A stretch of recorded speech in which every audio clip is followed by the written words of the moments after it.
5월 23일 화요일 하나님께서 주시는 말씀은 사무엘하 21장 1절부터 14절까지입니다. 봉독하겠습니다. 다윗의 시대에 해를 거듭하여 3년 기근이 있으므로 다윗이 여호와 앞에 간구하매 여호와께서 이르시되 이는 사울과 피를 흘린 그의 집으로 말미암음이니 그가 기브온 사람을 죽였음이니라 하시니라. 기브온 사람은 이스라엘 족속이 아니요 그들은 아모리 사람 중에서 남은 자라. 이스라엘 족속들이 전에 그들에게 맹세하였거늘 사울이 이스라엘과 유다 족속을 위하여 열심히 있으므로 그들을 죽이고자 하였더라. 이에 왕이 기브온 사람을 불러 그들에게 물으니라. 다윗이 그들에게 묻되 내가 너희를 위하여 어떻게 하랴? 내가 어떻게 속죄하여야 너희가 여호와의 기업을 위하여 복을 빌겠느냐 하니 기브온 사람이 그에게 대답하되 사울과 그의 집과 우리 사이의 문제는 은금에 있지 아니하오며 이스라엘 가운데에서 사람을 죽이는 문제도 우리에게 있지 아니하니이다 하니라. 왕이 이르되 너희가 말하는 대로 시행하리라. 그들이 왕께 아뢰되 우리를 학살하였고 또 우리를 멸하여 이스라엘 영토 내에 머물지 못하게 하려고 모해한 사람의 자손 일곱 사람을 우리에게 내주소서. 여호와께서 택하신 사울의 고을 기브아에서 우리가 그들을 여호와 앞에서 목매어 달겠나이다 하니 왕이 이르되 내가 내두리라 하니라. 그러자 다윗과 사울의 아들 요나단 사이에 서로 여호와를 두고 맹세한 것이 있으므로 왕이 사울의 손자 요나단의 아들 무이보셋은 아끼고 왕이 이에 아야의 딸 리스바에게서 난 자 곧 사울의 두 아들 알모니와 무비보셋과 사울의 딸 메랍에게서 난 자 곧 무을라 사람 바르실레의 아들 아드리엘의 5 아들을 붙잡아 그들을 기브온 사람의 손에 넘기니 기브온 사람이 그들을 산 위에서 여호와 앞에 목매어 달매 그들 7사람이 동시에 죽으니 죽은 때는 곡식 빼는 첫날 곧 보리를 베기 시작하는 때더라. 아야의 딸 리스바가 굵은 배를 가져다가 자기를 위하여 바위 위에 펴고 곡식 빼기 시작할 때부터 하늘에서 비가 시체에 쏟아지기까지 그 시체에 낮에는 공중의 새가 앉지 못하게 하고 밤에는 들짐승이 범하지 못하게 한지라.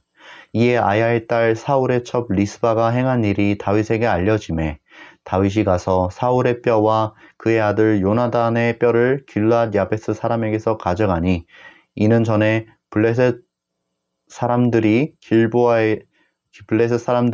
사울을 길보아에서 죽여 블레셋 사람들이 벳산 거리에 매단 것을 그들이 가만히 가져온 것이라.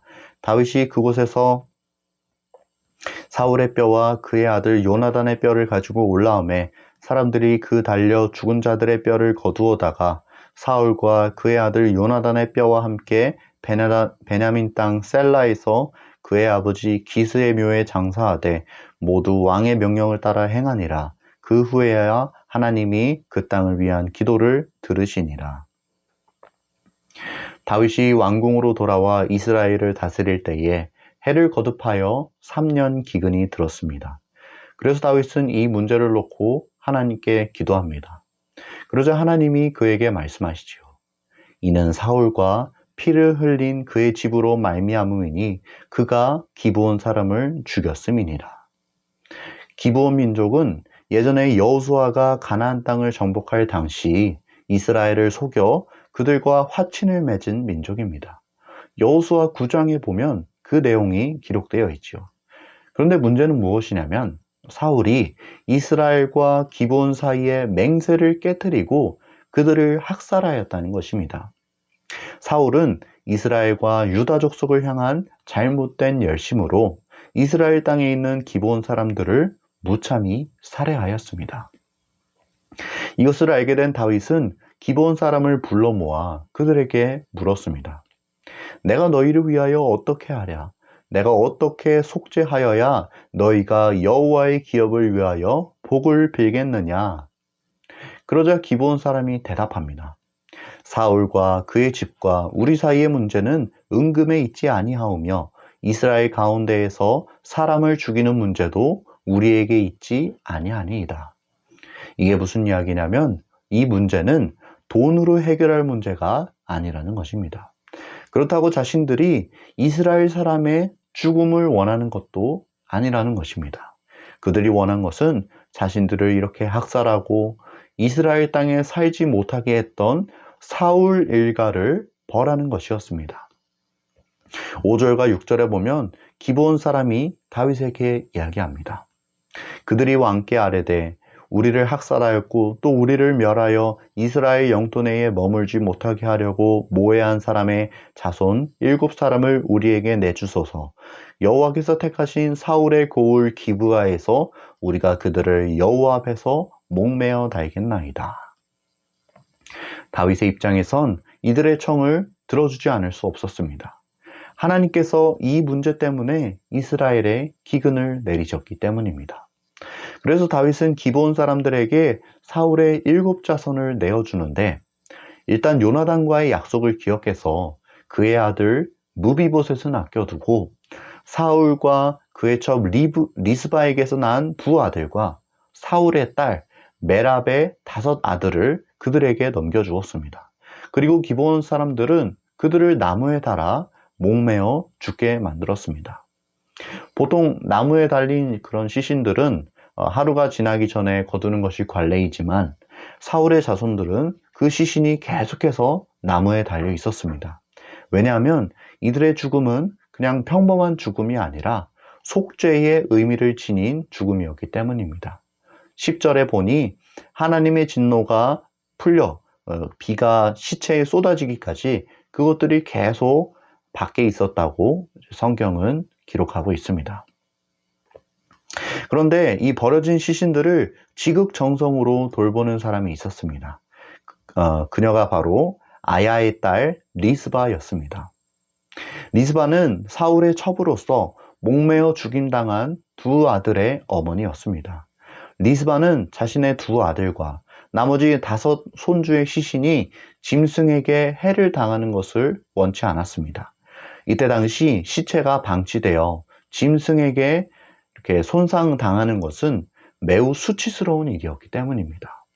그래서 그녀는 낮에는 새가 앉지 못하게 하고 밤에는 짐승이 범하지 못하게 하며 그렇게 시신을 지켰던 것입니다.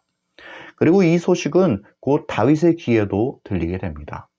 그러자 다윗은 마음에 깨달음이 있었는지 길르앗 야베스 사람들을 찾아가 그들이 보관하고 있던 사울과 요나단의 뼈를 받아옵니다. 또 다윗은 나무에 달린 사람들의 뼈도 거두어 드립니다. 그리고 그 뼈들을 사울의 아버지 기스가 묻혀있는 묘에 장사해 주었습니다. 사울과 그 자손들의 뼈를 그들이 속해 있던 베냐민 지파의 땅에 묻어 주었습니다. 그제서야 하나님의 진노는 끝이 나게 되고 이스라엘의 기근이 멈추게 되었습니다. 여기까지가 오늘 우리가 읽은 본문의 내용입니다. 오늘 주시는 메시지입니다. 첫째, 내 기준이 아닌 상대방의 기준으로 용서를 구하라.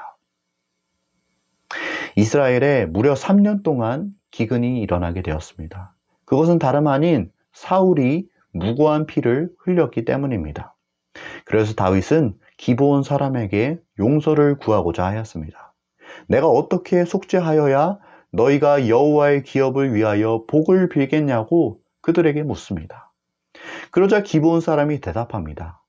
사울과 그의 집과 우리 사이의 문제는 은금에 있지 아니하오며. 언젠가 이런 이야기를, 이런 문장을 들어본 적이 있습니다. 뭐니 해도 머니가 최고다. 돈이 최고다. 우리가 지금 돈을 숭배하는 그런 세상에서 살고 있지 않습니까? 뭐든지 돈으로 해결할 수 있다는 그런 생각에 빠져 있지 않습니까? 그러니 우리는 무슨 사고가 일어나거나 범죄가 일어나게 되면 그것을 돈으로 해결하려는 그런 시도와 모습들을 우리 주변에서 어렵지 않게 볼 수 있습니다. 그런데 지금 기브온 사람들이 이야기하는 것은 무엇이냐면 사울과 우리 사이의 문제는 은금에 달려있지 않다는 것입니다. 자신들이 겪은 그 아픔과 어려움은 돈으로 해결할 수 있는 문제가 아니라는 것입니다. 우리가 종종 드라마나 영화를 보게 되면 이런 장면을 보게 되지 않습니까? 어떤 문제가 발생하게 되었는데 상대방이 그 문제를 돈으로 해결하려는 그런 모습 말입니다. 지갑에서 현금을 탁 꺼내면서 그래서 얼마면 돼? 얼마를 바라는 거야? 이렇게 무심히 이야기하는 모습을 보며 우리는 분노의 감정을 느끼게 됩니다. 왜냐하면 이 문제는 돈으로 해결할 문제가 아니기 때문입니다. 때로는 돈이 아닌 진정성 있는 사과가, 함께하는 위로가, 책임지는 자세가 필요할 때가 있습니다. 무엇보다 중요한 것은 나의 기준이 아닌 상대방의 기준으로 용서를 구하는 것입니다. 그래서 다윗도 기브온 사람에게 이렇게 대답을 합니다. 왕이 이르되 너희가 말하는 대로 시행하리라. 다윗은 참된 용서의 방법이란 나에게 달려있는 것이 아니라 상대방에게 달려있다는 것을 알았습니다. 그래서 그는 너희가 원하는 것을 이야기해봐. 내가 그대로 시행할게. 이처럼 상대방의 기준에서 용서를 구했던 것입니다. 누군가에게 용서를 구할 때에는 진정성 있는 마음으로 내 기준이 아닌 상대방의 기준으로 용서를 구해야 합니다. 그냥 내 생각엔 이렇게 해서 그냥 받아주면 될 것 같은데 뭘 그렇게 까다롭게 하느냐 이렇게 생각하면 안 되고 상대방이 진정으로 원하는 사과가 무엇인지를 알아야 하는 것입니다. 그냥 내 식대로 내 할 말만 하고 그 자리를 빠져나오는 것은 진정으로 용서를 구하는 자세가 아닙니다. 우리도 내 기준이 아닌 하나님의 기준으로 용서받은 자들이 아닙니까? 하나님의 아들 예수 그리스도께서 우리를 위하여 십자가에 달려 돌아가심으로 나 같은 죄인도 하나님의 기준으로 용서를 받게 되었습니다. 오늘 우리는 말씀을 통해 깨달음을 얻습니다.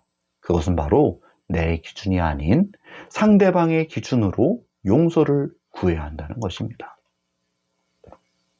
둘째 주시는 메시지입니다. 나의 관용으로 원한의 고리를 끊어내라. 아시다시피 사울은 베냐민 지파에 속한 사람이고 다윗은 유다 지파에 속한 사람입니다. 그런데 사울이 죽고 나서 베냐민 지파 사람이 왕이 되는 것이 아니라 유다 지파의 다윗이 왕으로 뽑히게 되었습니다. 왕가의 정통성이 베냐민 지파에서 유다 지파로 옮겨지게 된 것입니다. 그래서 그런지 몰라도 베냐민 지파는 계속해서 다윗에게 불만을 표시합니다. 다윗이 압살롬을 피해 예루살렘에서 도망할 때 시므이라는 사람이 다윗을 저주한 사건 기억하고 계시지요? 또 그는 또 그 시므이는 다윗이 예루살렘으로 다시 돌아올 때 1000명의 군사를 이끌고 와서 그 앞에서 무력 시위를 하기도 하였습니다. 그런데 이 시므이가 어느 지파의 사람이었냐면 바로 베냐민 지파의 사람이었습니다. 또 우리가 어제 세바의 반란을 살펴보았지요. 세바 역시 베냐민 지파의 사람입니다.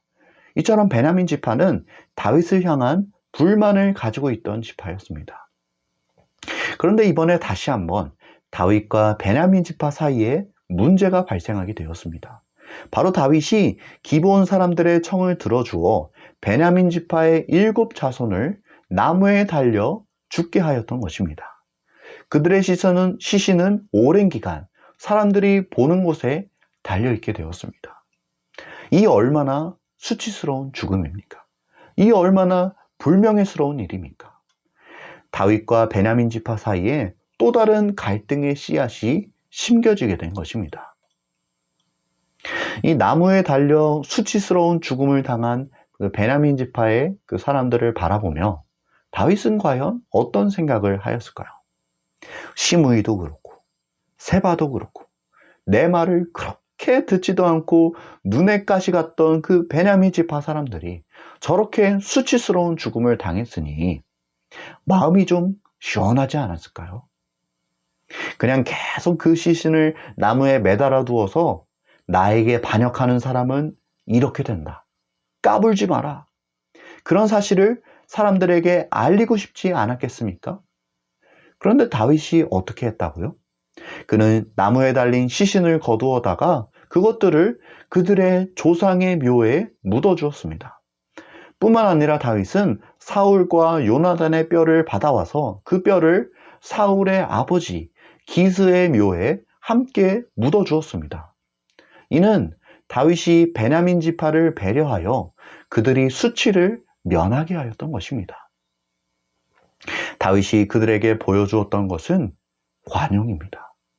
용서입니다. 배려입니다. 다윗은 그의 관용을 통해 자칫 또 다른 문제로 비화될 수 있는 이 사건을 무사히 마무리 지었습니다. 자신의 관용으로 원한의 고리를 끊어내었던 것입니다. 복수는 복수를 낳고 그 복수는 또 다른 복수를 낳게 됩니다. 그래서 이 복수는 어느 한 사람이 쓰러질 때까지 계속해서 반복이 됩니다. 그렇다면 이 복수의 고리, 원한의 고리를 끊을 수 있는 것이 무엇이냐? 그것이 바로 관용입니다.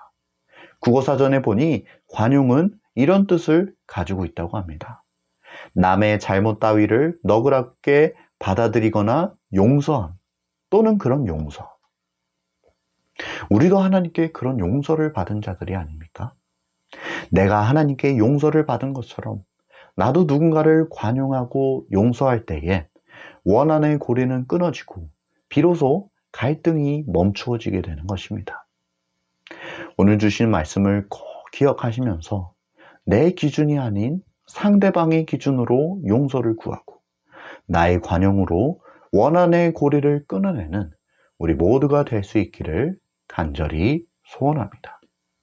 함께 기도하겠습니다. 사랑과 은혜가 충만하신 주님, 오늘도 이렇게 귀한 주님의 음성 들려주시니 참으로 감사합니다. 아버지, 우리가 용서를 구할 때에 나의 기준이 아닌 상대방의 기준으로 용서를 구하게 하시고 또 나의 관용으로 원한의 고리, 복수의 고리를 끊어낼 수 있게 우리에게 주님의 마음을 풍성하게 부어주시옵소서. 오늘 하루가 그런 하루가 되기를 원합니다. 주님의 마음을 가지고 주님의 사랑을 가지고 주변 사람을 용서하고 또 용서를 구하는 삶, 아버지 그런 하루 그런 삶 보낼 수 있게 은혜를 더하여 주시옵소서. 모든 것에 감사드리오며 예수님의 이름으로 기도드립니다. 아멘.